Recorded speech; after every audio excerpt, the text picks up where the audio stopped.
Hey guys, it's Ashley Kirkwood with Speak Your Way to Cash, the podcast.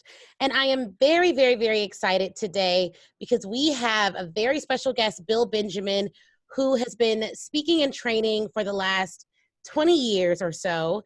And he has extensive sales experience and has really seen his organization grow from inception to where they're at now, more than 20 years later, with several trainers and consultants on staff and helping clients all over the world. So, Bill, thank you so much for joining us. Great. Happy to be here. So tell us a little bit about how you got into the speaking and training side of things and how sales led you into that path. Well, I have degrees in mathematics and computer science, which is not your typical path into speaking on topics like emotional intelligence and performing under pressure. And so my story is I spent 14 years at a computer software company in sales and sales leadership. So I do have that sales background. But when I got promoted to being a manager, because of course, what do? You take your, successful salespeople, you make them managers. I actually really struggled. I wasn't a motivating and inspiring person to work for. And that's actually 23 or so years ago when I got introduced to the work that the Institute for Health and Human Potential does around emotional intelligence. And it really helped me, both in my sales, but really also in my leadership and my personal life. So I got to kind of exposed as a client, and then just, love the work so much that I decided to, join the organization a few years later. Nice. And can you tell us a little bit about the organization and the offerings that you all have? Yeah, so there's really two parts to our business. There's our speaking business, and that's myself and my business partner, Dr. J.B. Fright. So we're, kind of fairly busy speakers, and we write books and we do things like podcasts like this to kind of, promote the speaking. And then that really helps drive the other part of our business, which is our training business, which is more extensive, full day training programs. There's assessment, there's coaching. There's about 20 employees in that business. As you mentioned, we have contract facilitators and coaches. And that's really when I first joined, JP was really focused on the speaking. And that's really what I came in to help him do, was build out that training, coaching, consulting part of the business, because he didn't have as much experience in sales, or really, honestly, any experience in sales. And did you suggest that he build out the training coaching part of the business because it develops long-term relationships with clients versus the one-off speaking engagements? Yeah, I mean, there's a couple of reasons why we do it. One is that.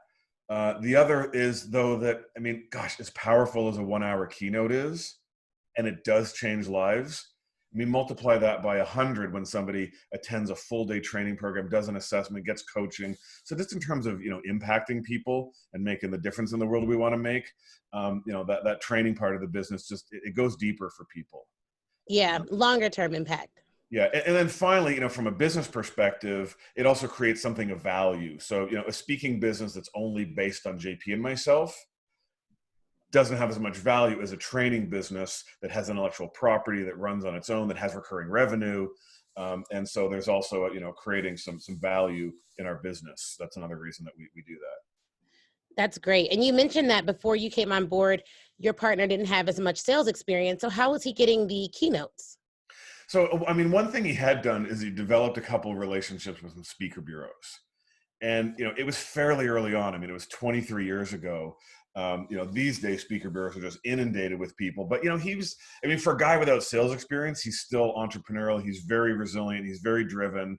And he just, did a great job of getting in front of a couple of key speaker bureaus that, picked him up, loved his message, loved what he had to say. And that was really, so he ultimately, other than selling the speaker bureaus himself, didn't have to do the selling. They became the sales agents for him.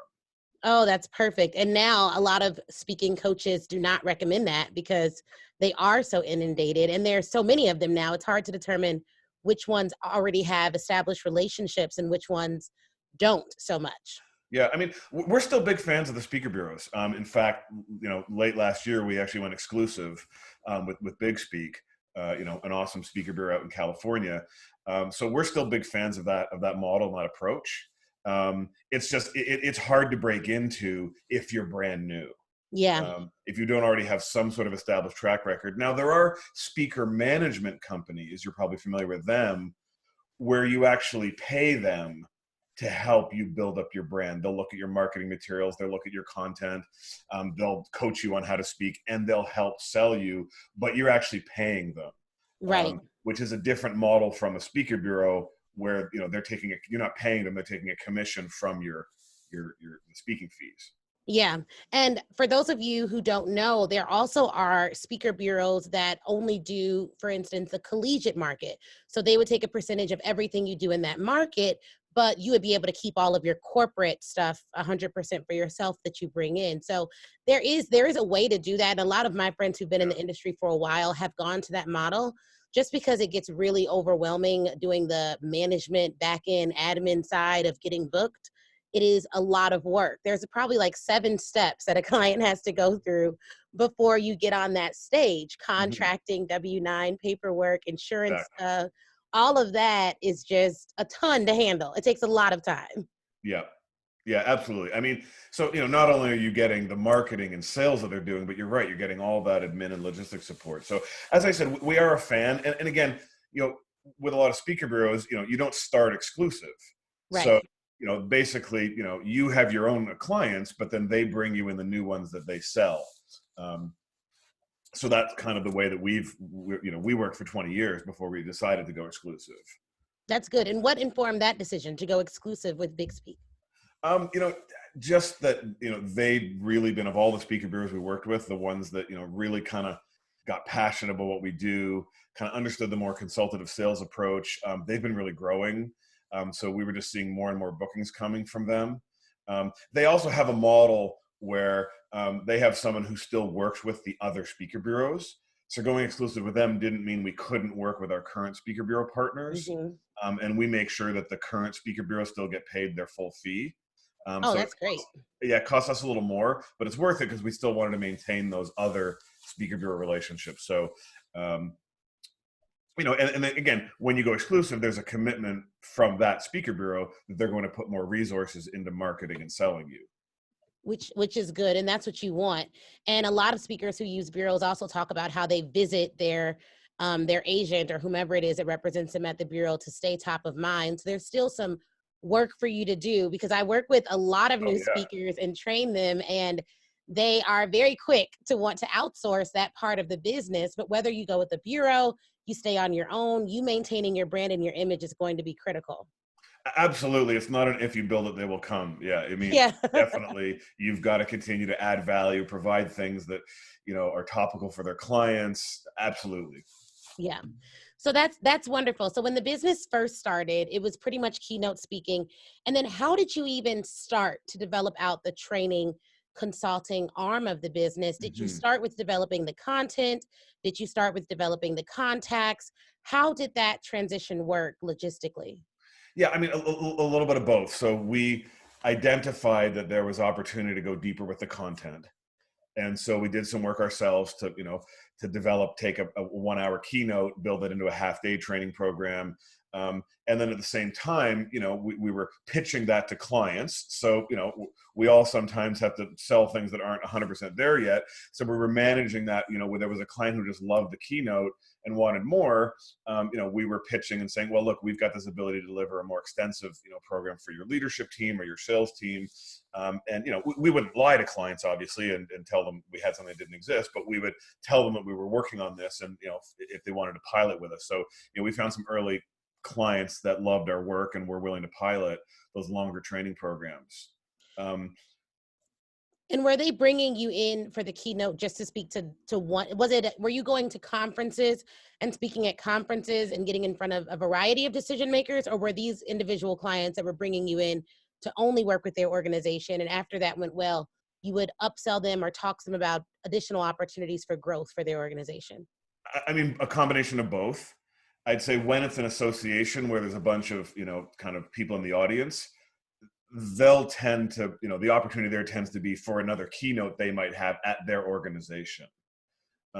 Where the training opportunities tend to come from is when you are speaking to an individual organization and you are, and you know, one of the keys that we really work at is a lot of times it's the business owner that brings you in, right? It's the, you know, head of, you know, construction, or it's the VP of sales, is to actually ask if there's somebody from learning and development involved. Mm, And if there isn't somebody from learning and development involved, we'll actually say, hey, you know, how about if we connected with them to get their input so that That we makes can sense. make sure and that gives us the opportunity to meet the learning and development person, because in terms of, selling larger training contracts, typically you're going to be working through the HR learning and development group. So we leverage those keynotes, those contacts we have to get us into that part of the organization. That makes sense. And do you find that the learning and development person is inside of the human resources group, or they're their own separate department? Typically they're under HR. Mhm. There might be a chief learning officer and a CHRO, but that's in really, really big organizations. Yeah. So in general, it's sort of put under HR. But again, in some large organizations, it's separated out. That makes sense.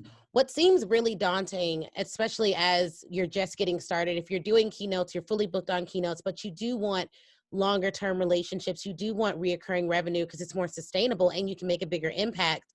It seems daunting to figure out the size of the company or narrow in on the niche that you should target.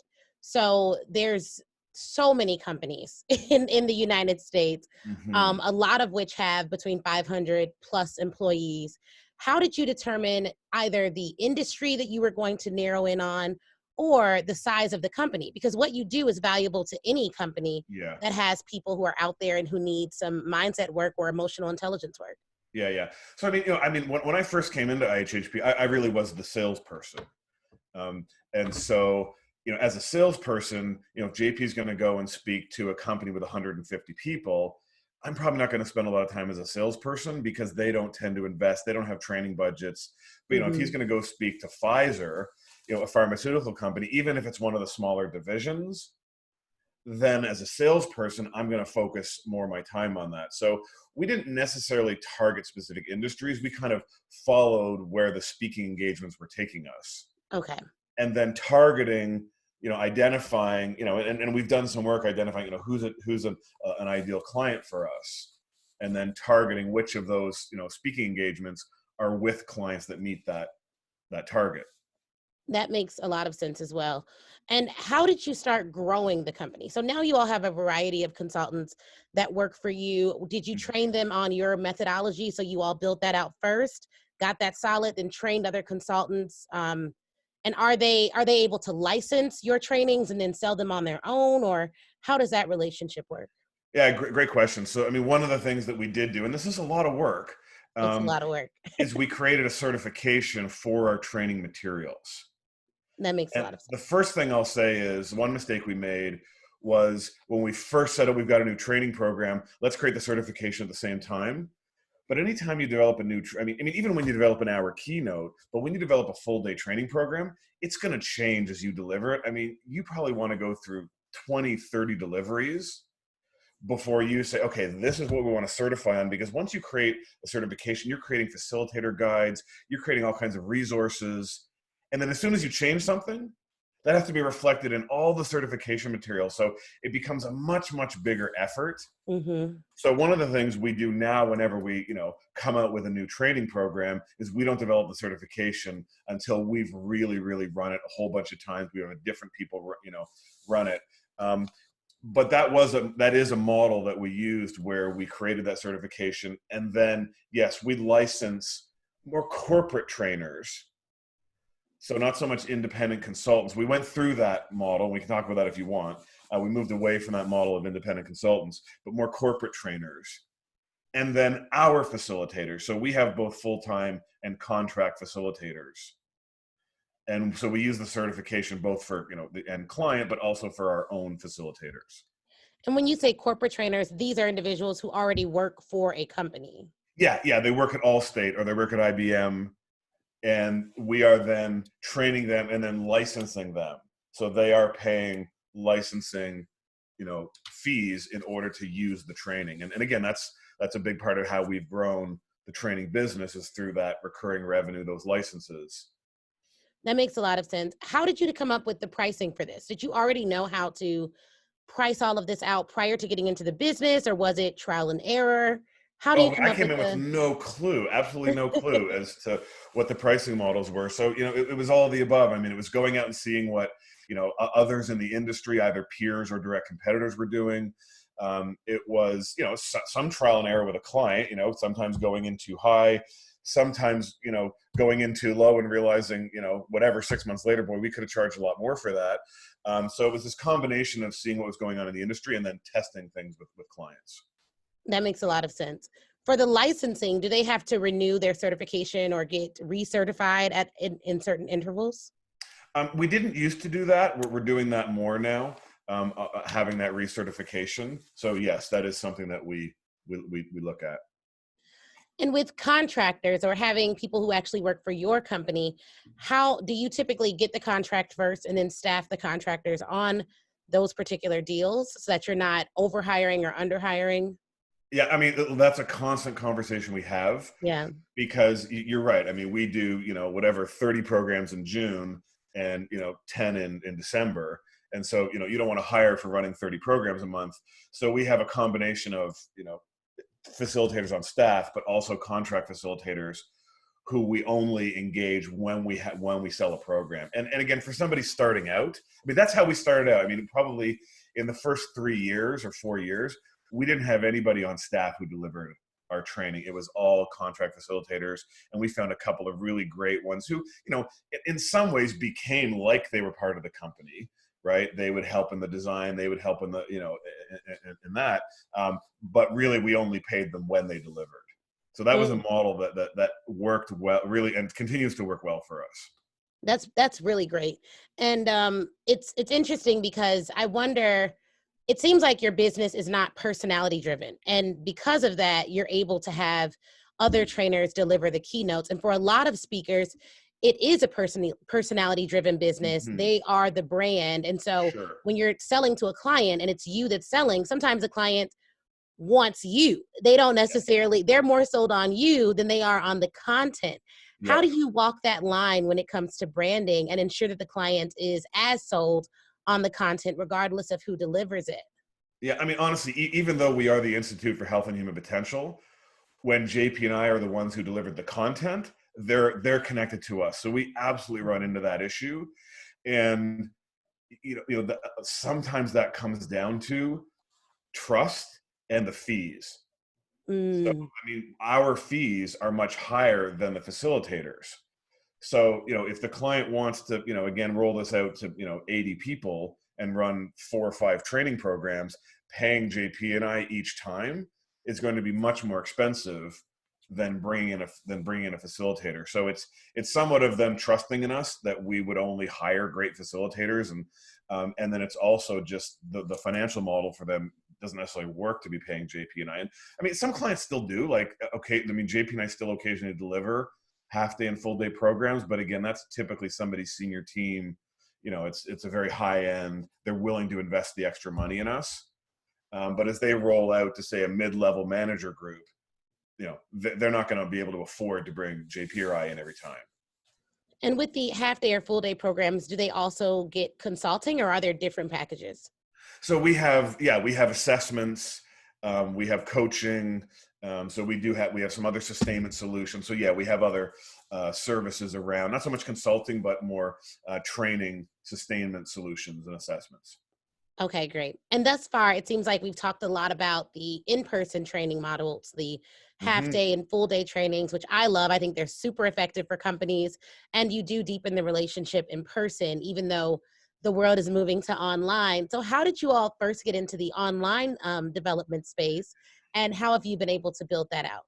Yeah, I mean, dragged kicking and screaming. JP and I, we're old school, we're classroom folks, but we just had some of our big global clients like United Health Group. I mean, they have 300,000 employees all over the world now who said, guys, we love your training, but we just can't afford to fly everyone into classrooms.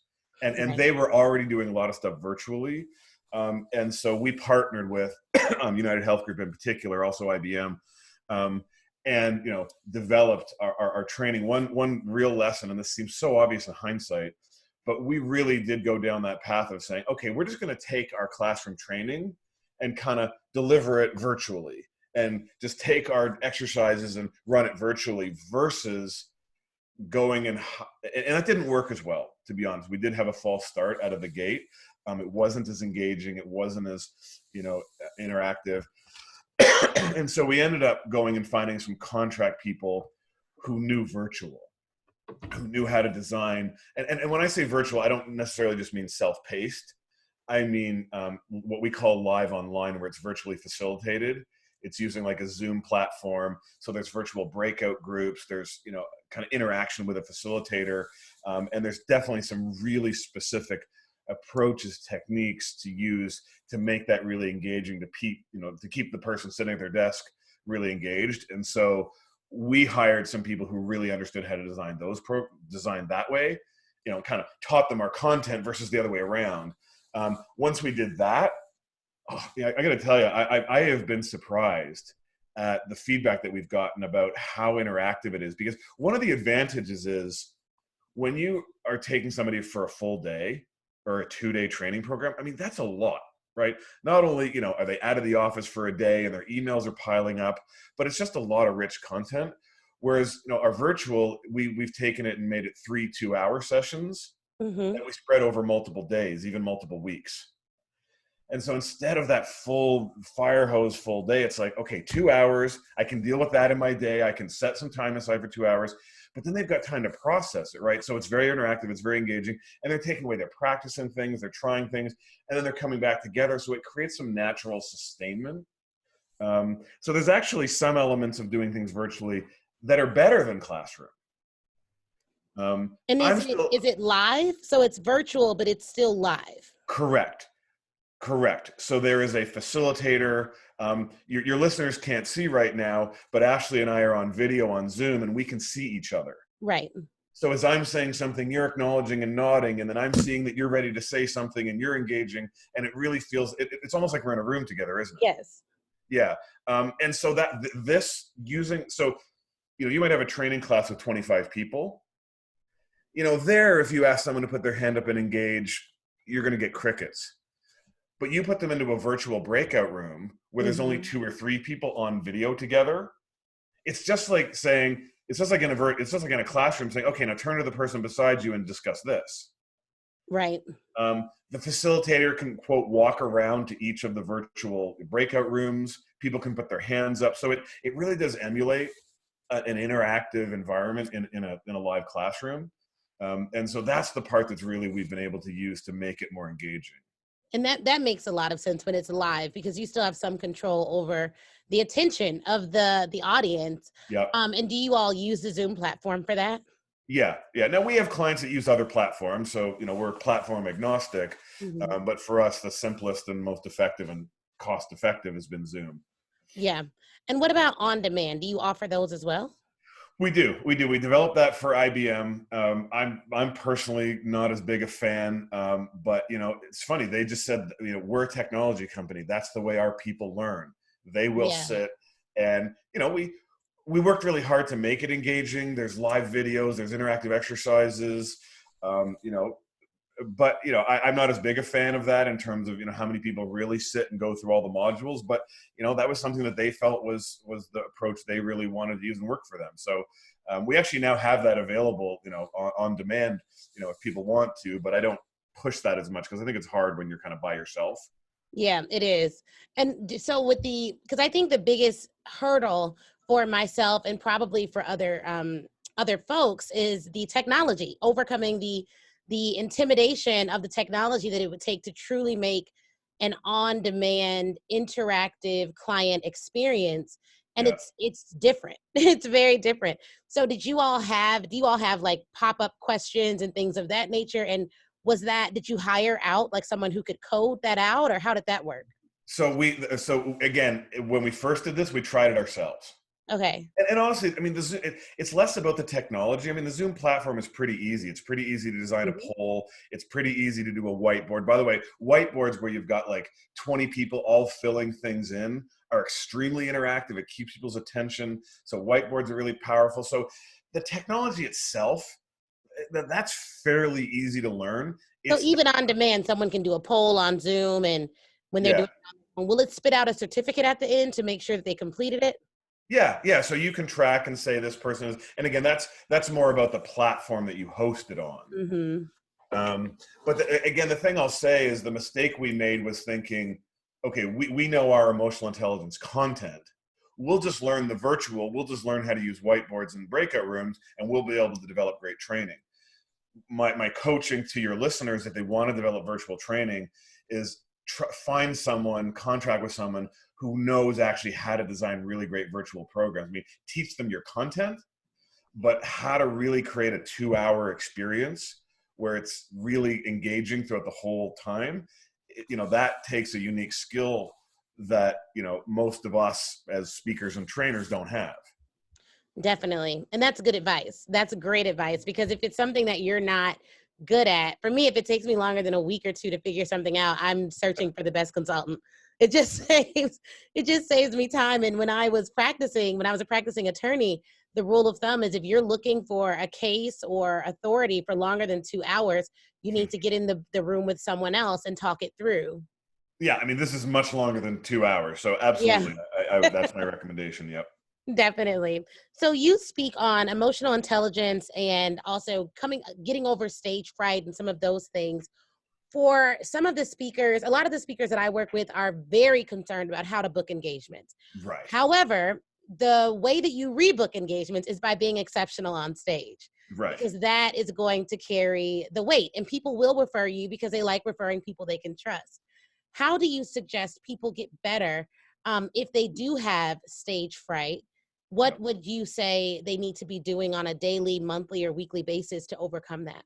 Yeah, I mean, the first thing I want to say is to absolutely normalize the experience of feeling nervous and anxious before speaking. I've been doing this for 18 years, and I still have some groups. I've got 120 physicians for 3 hours in 2 weeks. Okay, that makes me nervous. They're doctors. I'm gonna try and teach them emotional intelligence. So it's first of all, it's absolutely normal to have some anxiety and fear. And our approach, and we wrote a book that's right over my shoulder that your listeners can't see, but you can see. What's the name of it? Is it Under Pressure?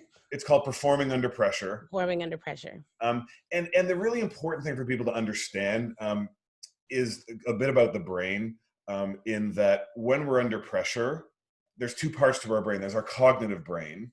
That's where we do our best thinking. That's where we have our best articulation. That's where we share ideas. That's where our passion and our purpose and all that stuff comes from.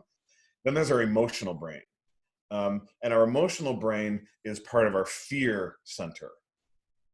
So when we perceive a threat, our emotional brain goes into action. If we're in the jungle where there's a serious threat and a tiger jumps out at us, that emotional part of the brain is going to release chemicals, cortisol and adrenaline, that is going to get us ready for fight or flight. And that's what we want in that moment. However, when we're sitting, in the hour before a presentation in the back of the room, feeling anxious and nervous, we don't want those fight or flight chemicals.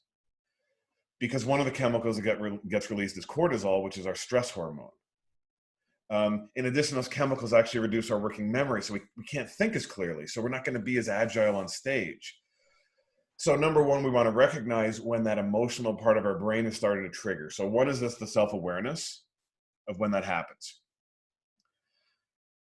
So then the question becomes, okay, great. Yes, my emotional brain sometimes triggers before I'm about to give a presentation. Yep. What do I do? This is going to sound so obvious, but it's so important, is breathing. Our emotional system actually wants to shorten our breath, right? Because it's ready for fight or flight. So those, deep conscious breaths, I can't tell you how many times, maybe I'm driving over to a program or, getting ready and I notice my breath is shortened. So even after all the experience I've had, I notice my system. So deep breathing is one. Another thing is, there was some really interesting research done by Amy Cuddy, who has a really amazing TED Talk on the whole idea of power posing. And there's been some questions on all of her research, but the part of the research that is true is that when we sit in a closed and contracted position, our shoulders hunched, we start to lose confidence. We start to get a little more anxious. Whereas if we're standing in what she calls a power pose, and our shoulders are back and we're standing up straight, we actually start to feel more confident. Okay, I cannot tell you how many times before I learned that I would be at a client event and they'd be like, hey, Bill, come and sit at the front table before your session. And I'm sitting at the front table and the guy before me is presenting like 45 minutes of death by PowerPoint, and I'm just feeling the energy drain out of me. I don't do that anymore. I never sit before one of my presentations at least 10 minutes. And I tell the client I'm going to do this. I'll say, look, 10 minutes before my session, I might sit for a bit. I normally sit at the back because I don't want to get up if I'm at the front. So I don't sit at the front. I sit at the back if they want me there.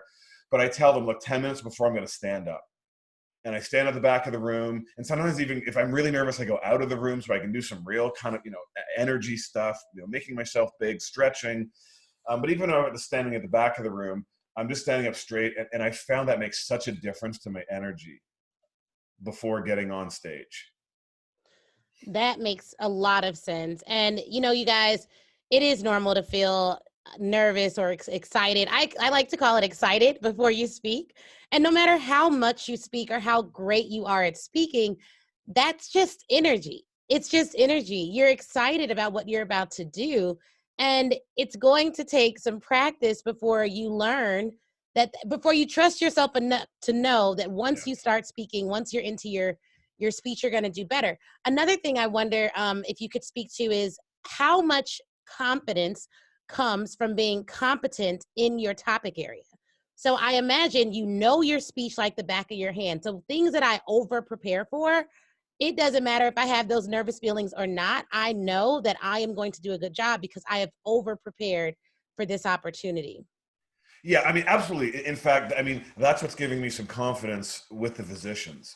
Like I have delivered this emotional intelligence training program 500 times, right? Like I know this content, I know my material, my job is going to be to make it relevant to them but I know the material. So that gives me confidence.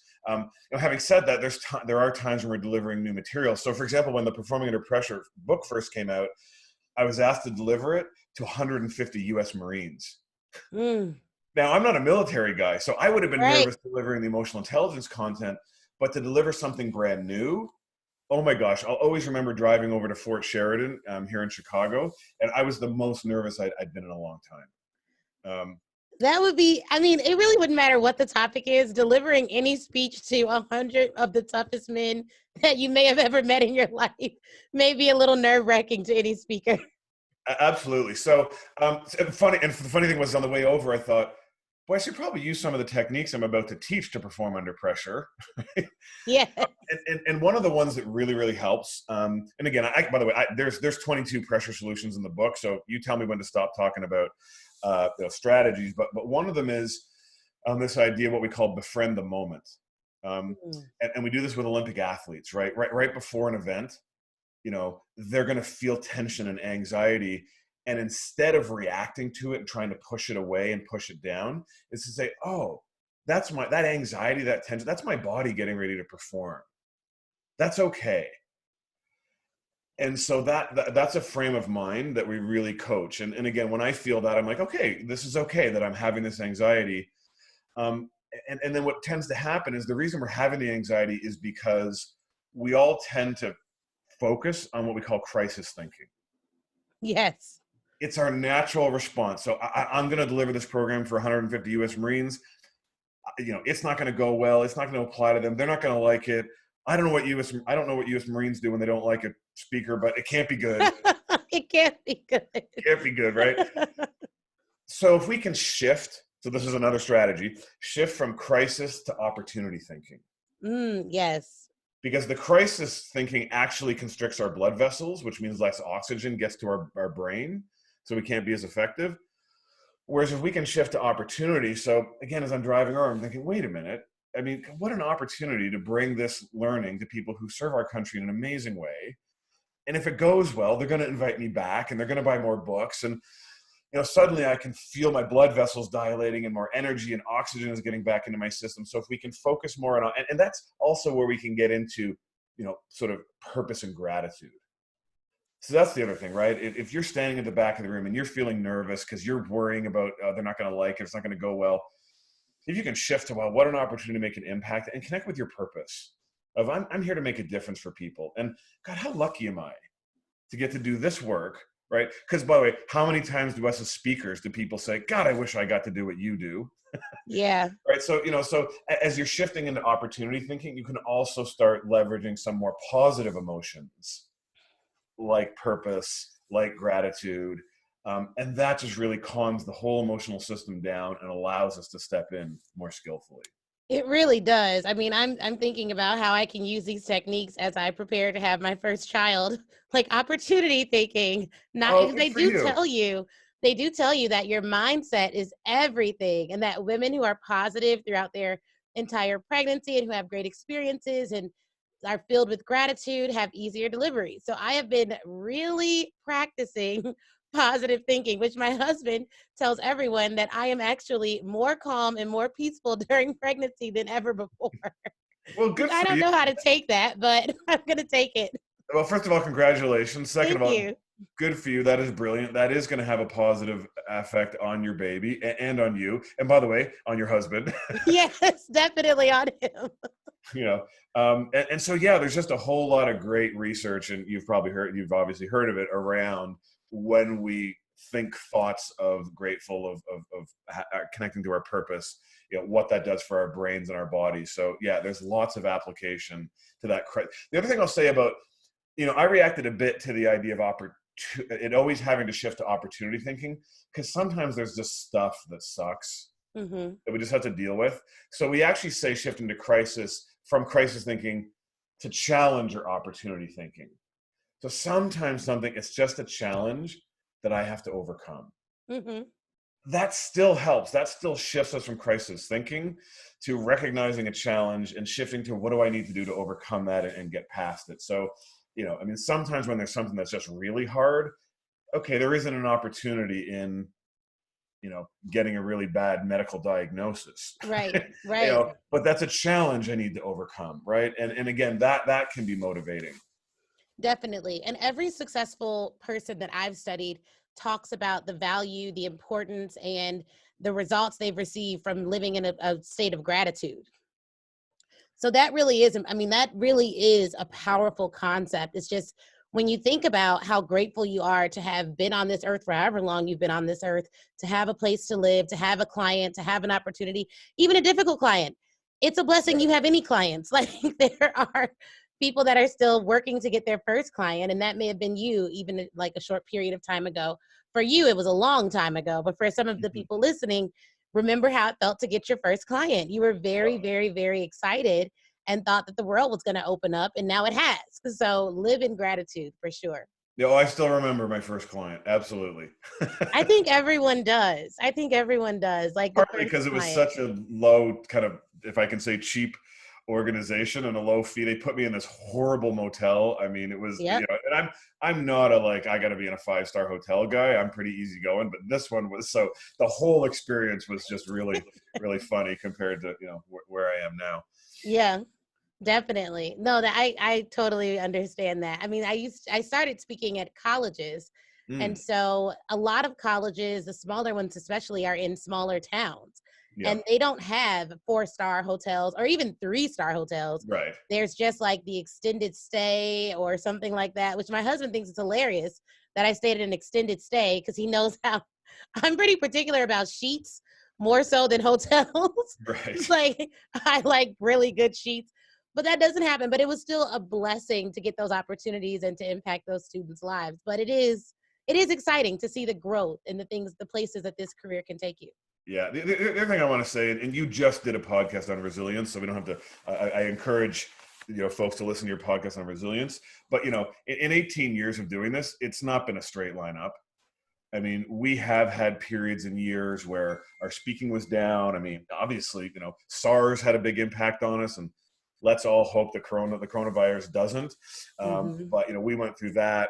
We went through, obviously, the financial downturn, and there's just been years, and so the idea that we're all going to go through the peaks and valleys, and when you're in the peak you can't see the valley, but when you're in the valley you can't see the peak.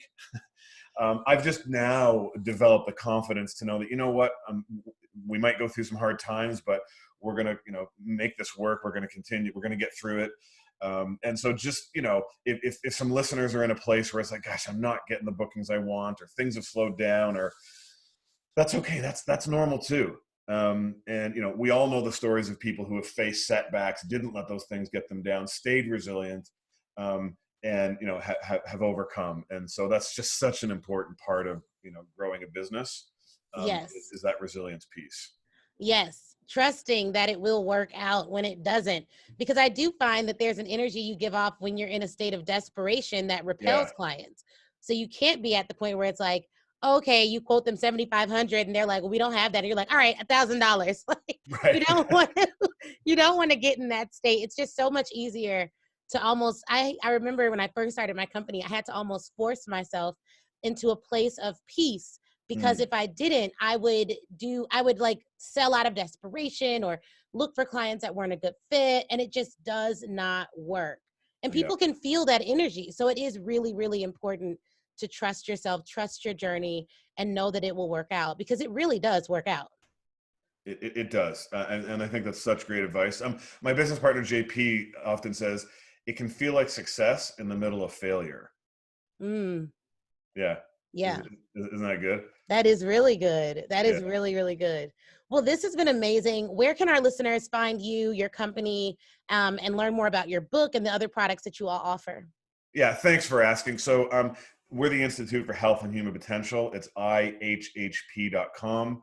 If they want to learn about the live online training, that's ihhp.com/live online. The book is Performing Under Pressure. That's available, anywhere you buy books. Um, and I just want to thank you, Ashley, so much. I mean, I love what you're bringing to speakers. Again, this has been inspiring for me. Oh, I've been doing this great. for 18 years, and I remember what it was like when I was new. So I think it's great that there's somebody like you who's offering this, kind of valuable content for people that are new. And so, kudos to you for doing the work you do. Thanks so much. Well, please do follow up with Bill and his team and get the book Performing Under Pressure. I know it's going to be valuable just based on everything I've read about the company and meeting you here, semi in person, virtually. Mm-hmm. But this has been phenomenal. So, guys, thank you so much for listening to the Speak Your Way to Cash podcast. And be sure to leave us a review, and I'll talk to you guys next time.